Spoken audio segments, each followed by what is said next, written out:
प्यारे बच्चों, आज की सेशन में आप सभी का स्वागत है। आज की क्लास में हम पढ़ेंगे वर्ल्ड ज्योग्राफी के अंतर्गत एक महत्वपूर्ण टॉपिक जलमंडल के संबंध में। पृथ्वी के धरातल पर लगभग 71% भाग पर जल पाया जाता है, जिसे जलमंडल कहा जाता है। आप इस मानचित्र में देख सकते हैं कि इसमें स्थल मंडल की अपेक्षा 2/3 जलमंडल है। तो 71% भाग पर पृथ्वी के जल है, जिसे जलमंडल कहते हैं, और 29% भाग पर स्थल है। इस जलमंडल को 5 महासागरों में विभाजित किया गया है, जिसमें प्रशांत महासागर, जिसका एक भाग ये है और बाकी इसका विस्तारित भाग यहां पर है। दूसरा महत्वपूर्ण महासागर अटलांटिक महासागर, हिंद महासागर और दक्षिणी महासागर और आर्कटिक महासागर। 29% भाग को यानी स्थल मंडल को 7 महाद्वीपों में विभाजित किया गया है, जिसमें एशिया महाद्वीप जो सबसे बड़ा महाद्वीप है, अफ्रीका महाद्वीप, यूरोप महाद्वीप, उत्तरी अमेरिका महाद्वीप, दक्षिण अमेरिका महाद्वीप, इधर से ऑस्ट्रेलिया महाद्वीप और अंटार्कटिका महाद्वीप। पृथ्वी के उत्तरी गोलार्ध में जलमंडल दक्षिणी गोलार्ध की अपेक्षा कम है। यहां पर स्थल मंडल का विस्तार दक्षिणी गोलार्ध की अपेक्षा ज्यादा है, यानी उत्तरी गोलार्ध के लगभग 67.07% भाग पर जलमंडल है और दक्षिणी गोलार्ध के लगभग 80.9% भाग पर जल है। इसके विपरीत उत्तरी गोलार्ध में स्थल दक्षिणी गोलार्ध की अपेक्षा अधिक है, जिस कारण से चलने वाली जो स्थानीय पवनें होती हैं, उन पवनों का प्रवाह यहाँ स्थल की वजह से अवरुद्ध होता है और दक्षिणी गोलार्ध में अवरोध कम होने की वजह से यहाँ पर उनकी गति अधिक होती है। पृथ्वी के धरातल पर पाए जाने वाले कुल जल किस किस रूप में विद्यमान है? तो महासागरों में कुल जल का 97% भाग स्थित है। ये 97% जल महासागरों में खरे पानी के रूप में या खरे जल के रूप में स्थित है। शेष जल जो 3% है वो मीठे जल यानी पीने योग्य जल के रूप में स्थित है, जो विभिन्न अलग अलग रूपों में पृथ्वी के धरातल पर पाया जाता है।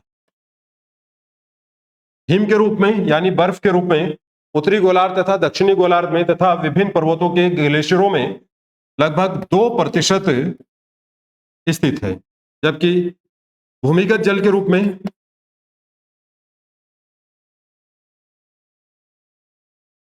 0.68% जल स्थित है। झीलों में 0.01% जल स्थित है। मृदा में नमी के रूप में 0.005% जल स्थित है। वायुमंडल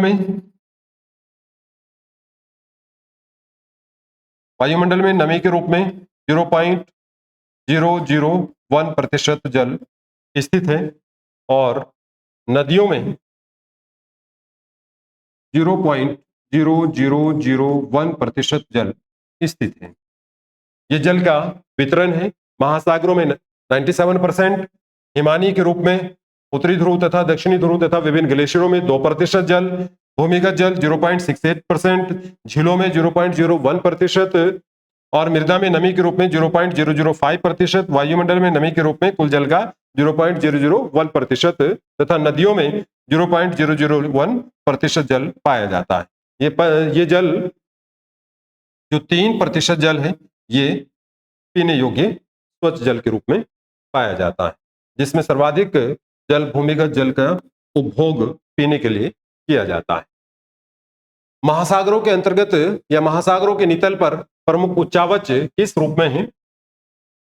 सबसे पहले महाद्वीपीय मगन तट या कॉन्टिनेंटल शेल्फ जिसे कहा जाता है। महाद्वीपीय मगन तट महाद्वीपों का वह भाग होता है जो महासागर के साथ में स्पर्श करता है या महासागर से जुड़ा होता है। महाद्वीपों का वह भाग जो महासागर में डूबता है और जो सबसे उथला या छिछला भाग होता है, तो उसको महाद्वीपीय मगन तट बोला जाता है। यह बहुत महत्वपूर्ण क्षेत्र होता है। मानव की सर्वाधिक गतिविधियां इसी क्षेत्र में घटित होती हैं। इस क्षेत्र में मत्स्य पालन सर्वाधिक होता है और विश्व के सर्वाधिक मछली पकड़ने के जो स्थान है, जो क्षेत्र हैं, जैसे ग्रांड बैंक, जॉर्जेस बैंक और डागर बैंक, वो इसी महाद्वीपीय मगन तट के अंतर्गत हैं। इसकी औसत चौड़ाई है वो लगभग 80 किलोमीटर के आसपास होती है, परंतु साइबेरियन मगन तट की जो चौड़ाई है वो लगभग 1500 किलोमीटर के आसपास है, जो विश्व का सबसे चौड़ा मगन तट है। इस मगन तट के अंतर्गत बंदरगाहों का निर्माण किया जाता है। बंदरगाह सब इसी पर स्थित होते हैं और इसके साथ साथ ही यहाँ पर पेट्रोलियम तथा प्राकृतिक गैसों के प्रचुर भंडार भी स्थित होते हैं। महाद्वीपीय मगन तट के बाद तिरुढाल प्रारंभ होता है। इस तिरुढाल को महाद्वीपीय मगन ढाल के नाम से जाना जाता है या कॉन्टिनेंटल स्लोप के नाम से जाना जाता है। महाद्वीपीय मगन ढाल जो महासागरीय मैदान तथा महाद्वीपीय मगन तट के बीच का एक तिरुढाल वाला क्षेत्र है। इसके अंतर्गत बहुत सारे अलग आकृति होती हैं, जैसे कैनियन, गार्ज या कंदरा। विशाल नदी या बड़ी नदियों के मुहाने पर कंदरा का निर्माण होता है, जो हजारों साल से गिरते हुए महाद्वीपीय मगन तट तथा महाद्वीपीय मगन ढाल को काट देती हैं और गहरी खाई का निर्माण करती हैं, और इसी को कैनियन और कंदरा के नाम से जाना जाता है। इसके बाद नीचे के क्षेत्र में महासागरीय मैदान का निर्माण होता है या महासागरीय मैदान स्थित होता है। इस महासागरीय मैदान के अंतर्गत ही कुछ समुद्री पहाड़ियां, पर्वत स्थित होते हैं। इनमें से अधिकांश का निर्माण समुद्र में ज्वालामुखी प्रक्रियाओं के कारण से होता है। जो पहाड़ी समुद्र तल से नीचे स्थित होती है उसको समुद्री पहाड़ी के नाम से जाना जाता है, जिसको सी माउंट कहा जाता है। और जिस सी माउंट का या समुद्री पर्वत का शिखर चपटा होता है उसे गोयट के नाम से जाना जाता है। और जिस पर्वतीय भाग का या जिस पर्वत का, समुद्री पर्वत का शिखर समुद्र तल से ऊपर निकल आता है तो उसको आइलैंड या द्वीप के नाम से जाना जाता है। महासागरों के अंदर जो खाई होती है उसको गर्त को फ्रेंच के नाम से जाना जाता है। विश्व में सबसे बड़ी और सबसे गहरी खाई मारियाना ट्रेंच है, जो फिलीपींस के पास में है। इसकी जो गहराई है वो 11,000 मीटर है, जो विश्व का सबसे गहरा बिंदु है। महासागर के अंतर्गत रिज अर्थात कटक पाए जाते हैं।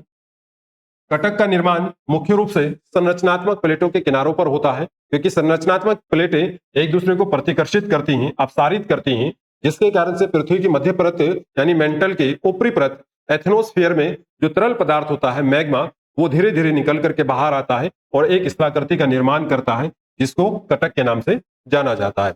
विश्व में सबसे बड़ा कटक अटलांटिक महासागर में मध्य अटलांटिक कटक है, जो यूरेशियाई प्लेट, उत्तरी अमेरिकी महाद्वीपीय प्लेट, दक्षिण अमेरिकी महाद्वीपीय प्लेट और अफ्रीकी प्लेट के किनारों पर स्थित है। आज के सेशन में हम इतना ही रखेंगे।